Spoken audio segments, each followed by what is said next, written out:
To celebrate Youth Month, tune into On Hold with Lindu and Ngongwane on the 18th of June 2023 as she focuses on elements of education pertaining the youth, focusing on bursaries, learnerships, internships, and in-service training. Don't miss out on this special. Set a reminder, subscribe, and like the On Hold channel. Remember, it's a date on the 18th of June 2023. Only on the On Hold channel on YouTube.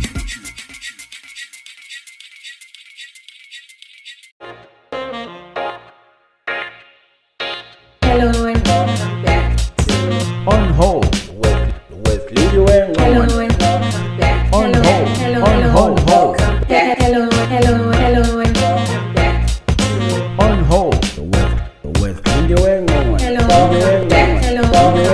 Hello, welcome back.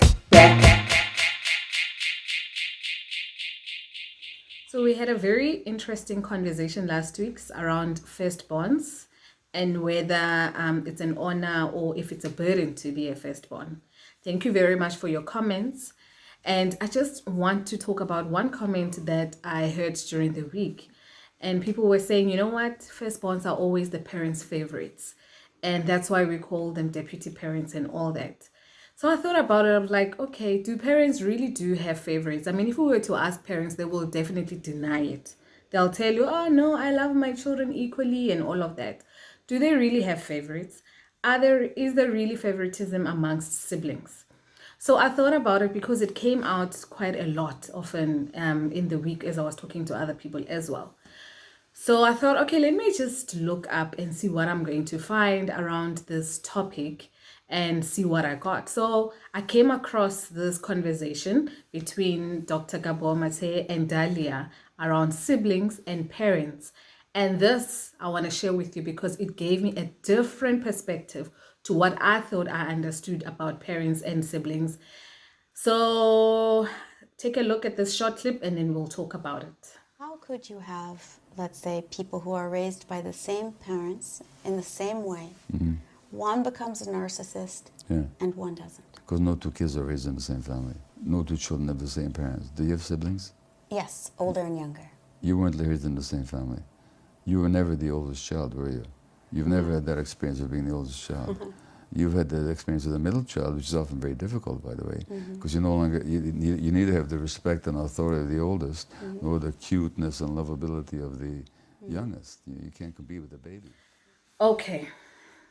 I don't know what you heard, but I heard that you could be raised in the same household, with the same parents, same people, as siblings, but you actually do not have the same parents. Each one of you will have different experiences.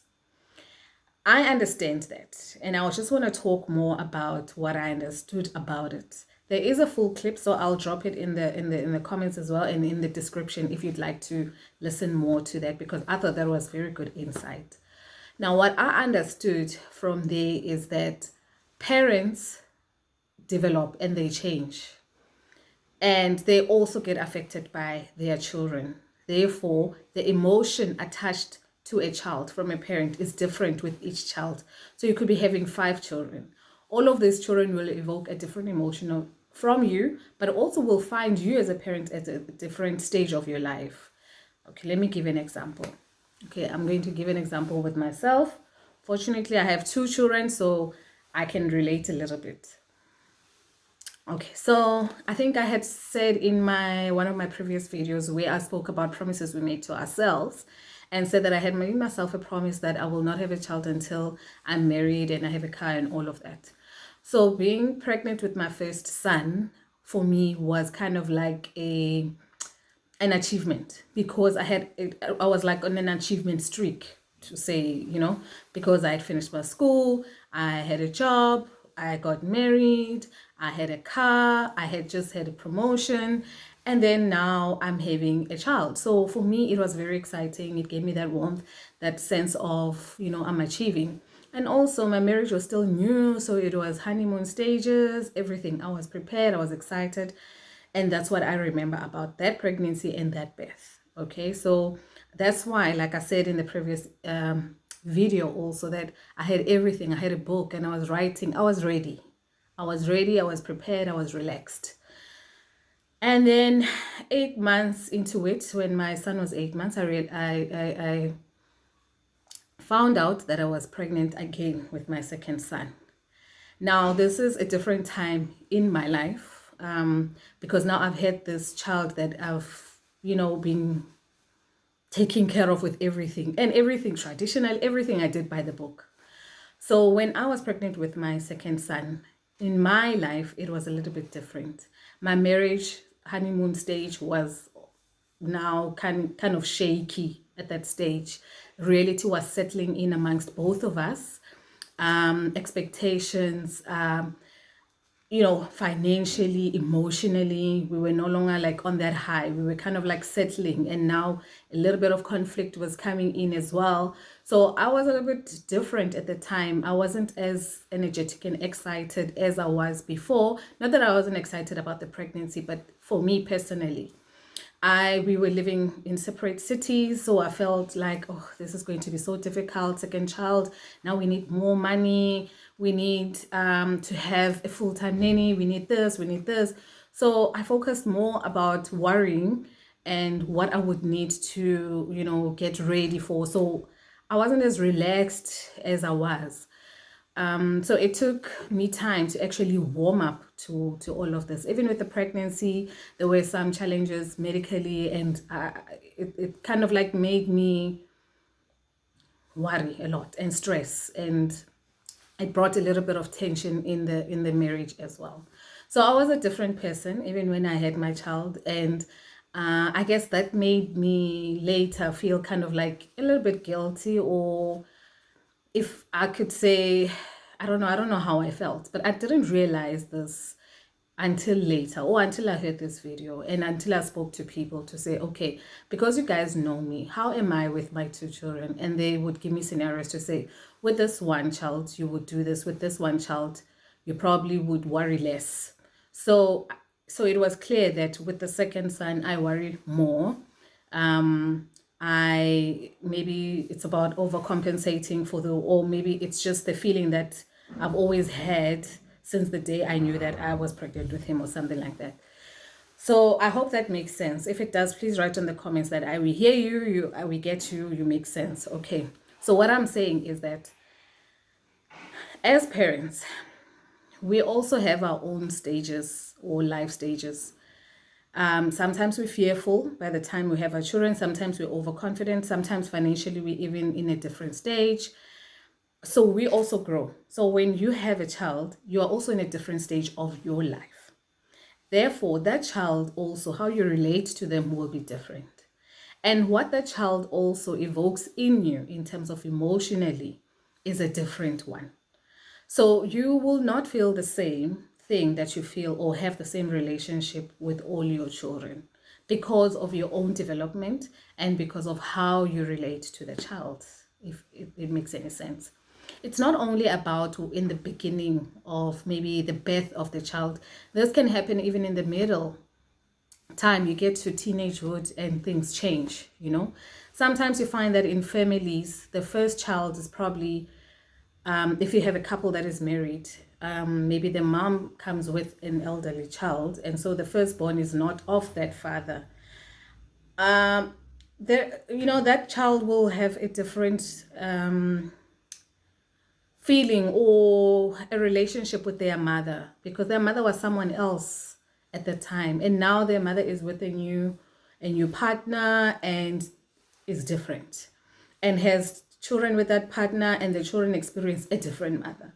So it all changes. I've also had comments that say a lady has a sibling, an elderly sibling, and she said, when my sister was 21, my parents were excited. They had a big party, buy the key, and even gave her a car.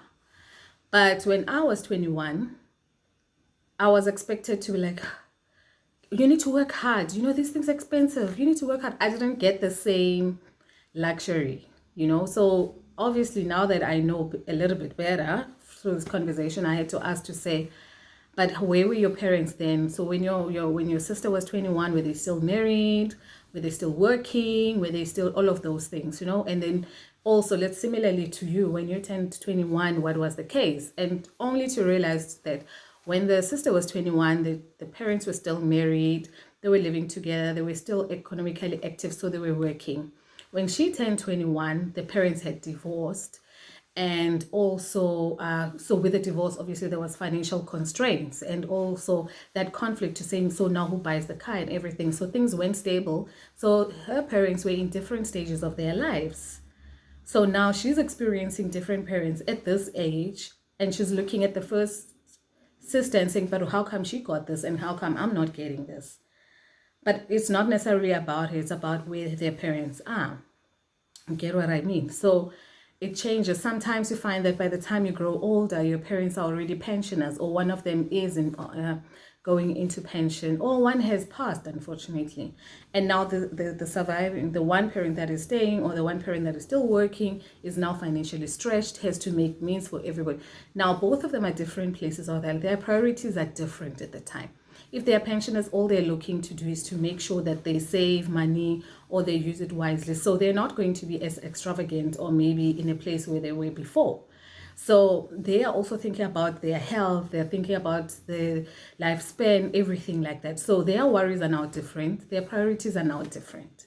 So there you are at your age and trying to and you're now looking for similarities. Oh, but my sibling got this, but my sibling at this time did this. But you are forgetting to look at your parents' stage and say, where are they now? Are they even able to do what I'm asking for? Can they even get there? So I think for me, understanding that gave me some perspective for myself to also stop feeling guilt or feeling bad, to understand actually why maybe there's this automatic feeling or maybe reaction towards one child, and another different feeling for another child, because I don't think I was aware of it until, like I said, I thought about it and I thought, oh, okay. And that gave me some sort of comfort. And maybe even for you, it can be healing to understand that, because we're probably angry or bitter or frustrated because your parents treat you guys as siblings differently. Or maybe you can look into your children and see how you react and how you are with all of them, so that you can understand. It will give you more perspective to how maybe the other children feel. You understand what I mean? And maybe some also peace to just maybe give you some perspective to say maybe this is just what it is. It's not really favoritism. It's just how these people relate to one another. And also we can ask questions to our parents as well directly. So tell me about your life. Where were you? What was happening with your life when I was born? And let them explain to you what was the situation, what was happening. You know, some people were maybe scared because they were teenagers, or because the families were so strict, or my father was a pastor, so I had to hide. There's a lot of feelings around that. And and maybe when I gave birth to you, this was the situation, you know, but maybe with the second child, they were more stable. So it helps to give you context. If you understand what was happening in your parents' life or what they were going through, it can give context to understanding why maybe there's different reactions to how you guys are, or how your parents are with you and your siblings. So yeah, I hope this gives you a different view to things and helps you move along if you were stuck at some point, but also gives you perspective, but it gives insight. I mean, I'm glad to have found this insight, because I think it explains a lot of my behavior, or maybe of what I'm feeling, that I thought was natural, because I never really questioned why I was reacting this way. I just thought that this is what it is, you know. So that's where we are. So I don't know really. I still don't have an answer if there is really favoritism amongst siblings, or if parents really have favorites. Maybe it's still a possibility. So far, we don't know. So far, not. until maybe something else comes up. We will research some more and then we will talk some more. So please, my people, remember to comment. Give us your view. Do you relate to what is saying? Could it be true for you? Could it not be true for you? Did it help you in anyhow? Please, I don't know why you guys are scared to comment. Okay, some of you send me private messages. I want comments, because remember, guys, it will also help somebody else who's reading to understand that they're not, what they're feeling is not, they're not alone in it or anything like that. So let's have a conversation. So I'm going to encourage you every week until you're brave enough to post your comment. But please write, and if you like the conversation, and yeah, let's talk again next week. Celebrate Youth Month. Tune into On Hold with Lindiwe Ngongwane on the 18th of June 2023 as she focuses on elements of education pertaining the youth, focusing on bursaries, learnerships, internships, and in-service training. Don't miss out on this special. Set a reminder, subscribe, and like the On Hold channel. Remember, it's a date on the 18th of June 2023. Only on the On Hold channel on YouTube.